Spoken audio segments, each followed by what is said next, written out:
एक नेता ने खाने में मांगा अचार, हमने दिया एक बार, उसने मांगा दूसरी बार, तीसरी बार, चौथी बार, और जब मांगा पांचवी बार तो हमने कहा सरकार ये अचार है, भ्रष्टाचार नहीं। वाह वाह वाह वाह वाह वाह, अच्छा है दीपक जी। इतने बड़े व्यंग पे बड़ी कमजोर तालियां हैं आपकी, इस पे तालियां बड़ी चाहिए थी मुझे। स्थितियां हो जाती हैं कवियों की, इसमें आपकी कोई गलती नहीं है। हमारे संतोष सागर जी तो शिक्षक थे, पढ़ाते थे बच्चों को, इन्होंने अपनी इतनी कविताएं सुनाई बच्चों को कि बच्चे फेल होना शुरू हो गए।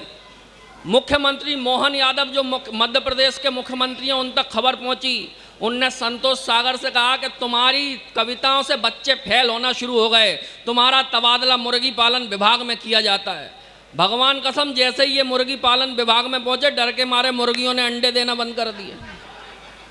फिर ये खबर पहुंची वहां तक, मुख्यमंत्री जी तक, उन्होंने कहा संतोष सागर जी तुम्हारे कारण मुर्गियों ने अंडे देना बंद कर दिए, अगर कल से मुर्गियों ने 2-2 अंडे नहीं दिए तो समझ लेना तुम्हारी खैर नहीं। संतोष सागर जी गए, बोले सुनो मुर्गियों, वैसे तो मैं ब्राह्मण हूं, लेकिन अगर कल से 2-2 अंडे नहीं दिए तो सबको मार के खा जाऊंगा। अगले दिन हर मुर्गी ने 2 अंडे 2 अंडे 2 अंडे, एक ने एक ही दिया। संतोष भाई साहब का दिमाग खराब, बोले क्यों, जब सबने 2 दिए तो तूने एक क्यों दिया? बोले साहब वो तो मैंने आपके डर के मारे दे दिया, मैं तो मुर्गा हूं। स्थितियां बड़ी विचित्र हो जाती हैं। अपने बच्चे की बात कर रहे थे, ये अपने दोनों बच्चों से परेशान। इनका एक 12 साल, वो 12वीं क्लास में पढ़ता है, बड़ा वाला बेटा, वो जब देखो जब फेल हो जाए, जब देखो जब फेल हो जाए। इनका दिमाग खराब हुआ, बोले क्यों रे क्यों मेरी नाक कटाता है? अरे यहाँ वर्मा जी की लड़की को देख, 98% आए हैं, यहाँ देख शर्मा जी की लड़की को 99% आए हैं। बोले उन्हीं को देखने के ही चक्कर में तो फेल हो रहा हूँ, और कितना देखो। अच्छा वो छोटा वाला और खतरनाक, वो स्कूल जाने के नाम पे रोए, तो एक बार वो बड़ा खुश होकर स्कूल से आया, तो संतोष सागर जी बोले क्यों रे क्या बात है, आजकल तो तू बड़ा खुश दिख रहा है स्कूल से आते समय। बोले पापा मत पूछो। इन्होंने कहा बता रहा नहीं बता रहा? बोले पापा स्कूल में जो नई मैडम आई है, इतनी ब्यूटीफुल, इतनी प्यारी, पता ही नहीं चलता 45 मिनट का पीरियड कब 5 मिनट में निकल जाता है। इनका दिमाग खराब, बोले क्यों रे, हम तुझे ये संस्कार देते हैं, बेटा जो मैडम पढ़ाती है वो माँ के समान होती है। बोले क्या यार पापा, आप हमेशा अपनी जुगाड़ में ही लगे रहते हो। स्थितियां बड़ी विकट हो जाती हैं। और आइए एक रचना और आपको सुनाता हूं, राजनीति की विसंगतियों पे व्यंग करता हूं। राजनीति पे कुछ सुनाना चाहता हूं, लेकिन आपसे एक वादा चाहता हूं कि आप अच्छे से आनंद से सुनेंगे। जरा जोरदार तालियों से मुझे बताएं कि आप सुनना चाहते हैं।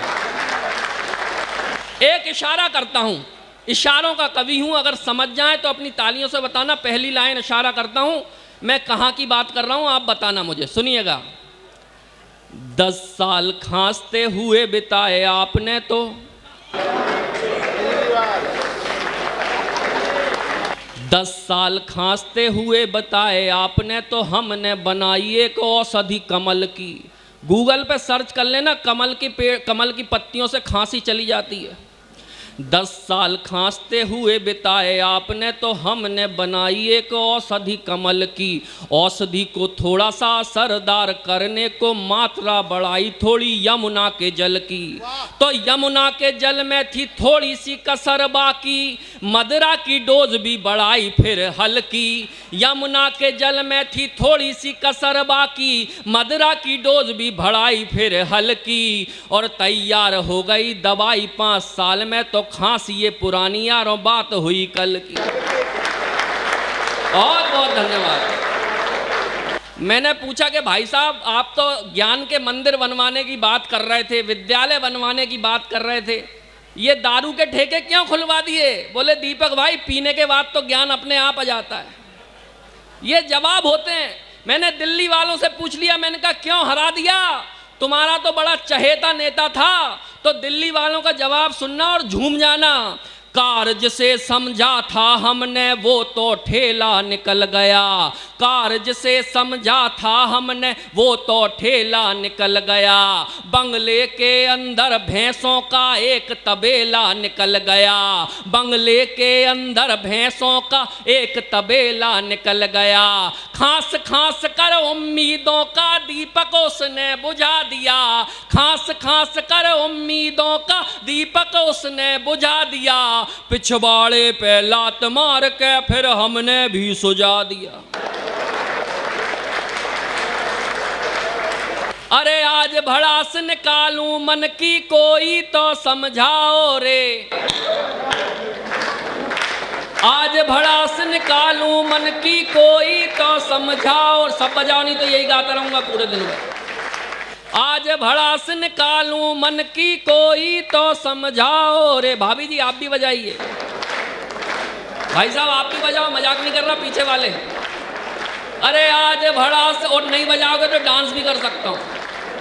अरे आज भड़ास निकालूं मन की कोई तो समझाओ रे, हद हो गई है पागलपन की कोई तो समझाओ रे। आज भड़ास निकालूं मन की कोई तो समझाओ रे, हद हो गई है पागलपन की कोई तो समझाओ रे। हाय देश का हाल किया क्या नेताओं ने राम मेरे, हाय देश का हाल किया क्या नेताओं ने राम मेरे। कोयल जैसी भाषा बोली कौवे जैसे काम करे, झूठे वादे लंबे भाषण काम करे सत्यानाशी, झूठे वादे लंबे भाषण काम करे सत्यानाशी। नकली घी में चुपड़ चुपड़ के रोटी देते हैं बासी।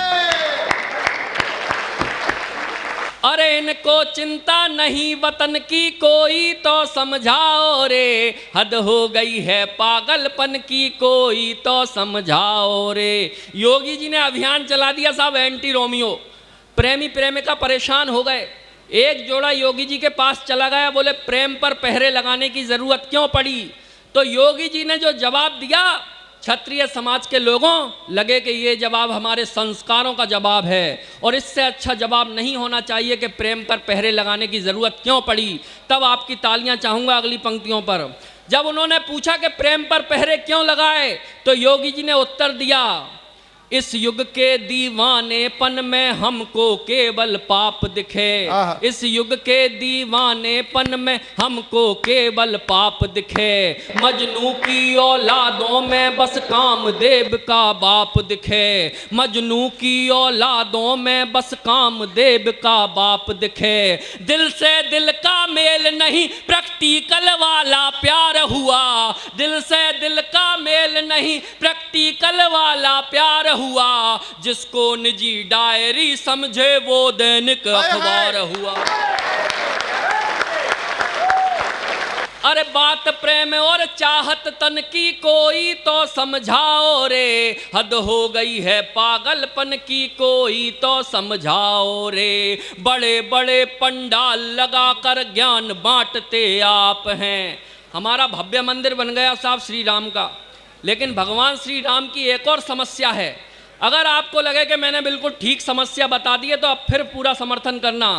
बड़े बड़े पंडाल लगाकर ज्ञान बांटते आप हैं, बड़े बड़े पंडाल लगाकर ज्ञान बांटते आप हैं। भक्तों को तो पुण्य सिखाते और खुद करते पाप हैं, भक्तों को तो पुण्य सिखाते और खुद करते पाप हैं। अरे ईश्वर इस कलयुग में जाने क्या क्या हो रिया, अरे ईश्वर इस कलयुग में जाने क्या क्या हो रिया।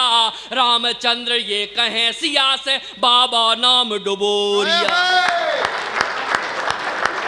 लाज लुट रही है भक्तन की कोई तो समझाओ रे, हद हो गई है पागलपन की ताली जरा बजाओ। एक बयान आए दिन आता है साहब, एक बयान आए दिन आता है कि मैं भारत माता की जय नहीं बोलूंगा, मैं वंदे मातरम नहीं गाऊंगा। मैंने कहा कि मत बोल तू भारत माता की जय, मत गा तू वंदे मातरम, क्योंकि गंदी जुबानों से वैदिक मंत्रों के जाप अच्छे भी नहीं लगते। जो कहता है कि मैं भारत माता की जय नहीं बोलूंगा, अब मैं नाम नहीं लूंगा वरना आप समझ जाओगे कि मैं ओबीसी की बात कर रहा हूं। मैं 4 पंक्तियों में उसको जवाब देता हूं। अलीगढ़ के प्यारे लोगों, भोपाल से आया हूं, भोपाली अंदाज में जवाब दूंगा और लगे कि ये जवाब अलीगढ़ का होना चाहिए तो अब फिर समर्थन चाहता हूं। हमारे यहाँ एक शराब चलती है देसी, लाल की बोलते हैं उसको। बस अगर आप लोग ना समझ पाए इसलिए बता दिया मैंने। बंदर कहता है मैं ना बनदेवी की जय बोलूंगा, बंदर कहता है मैं ना बनदेवी की जय बोलूंगा, भावनाओं को देशवासियों संविधान से तौलूंगा, भावनाओं को देशवासियों संविधान से तौलूंगा। जी चाहे उस बंदर के घर पी के जाऊं लाल की, जी चाहे उस बंदर के घर पी के जाऊं लाल की, जी भर के फिर उसे सुनाऊं मैं गाली भोपाल की। बहुत अच्छा दीपक, वाह वाह वाह वाह। अरे कैसे रैंक रहा है डंकी कोई तो समझाओ रे, हद हो गई है पागलपन की ताली जरा। वाह वाह वाह वाह वाह।